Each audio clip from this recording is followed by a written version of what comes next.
BCS preliminary পরীক্ষাগুলোতে আসা ইংরেজি সাহিত্যের উপরের প্রশ্নগুলোর শুরু করছি পর্যায়ক্রমে।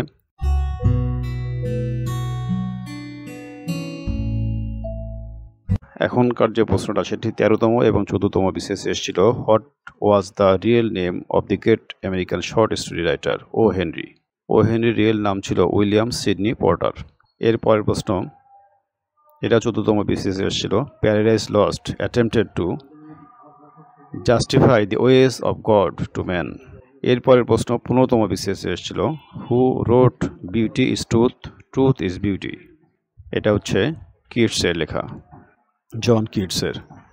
এর পরের প্রশ্ন, এটি 15তম BCS এ। Who of this following was both a poet and painter?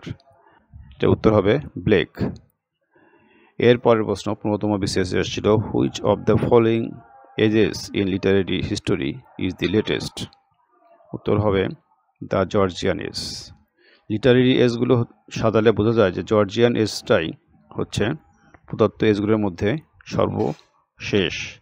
এটাই ছিল 15তম BCS এর সর্বশেষ কোশ্চেন। এরপরে আসি 16তম BCS এর। 16তম BCS এর একটি প্রশ্ন ছিল, in which century was the Victorian period?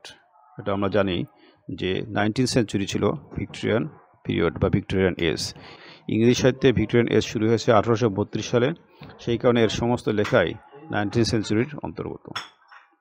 এর পরের প্রশ্ন, এটি 16তম BCS এর। Shakespeare is known mostly for his place.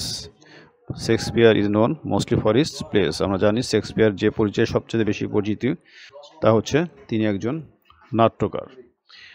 ধন্যবাদ।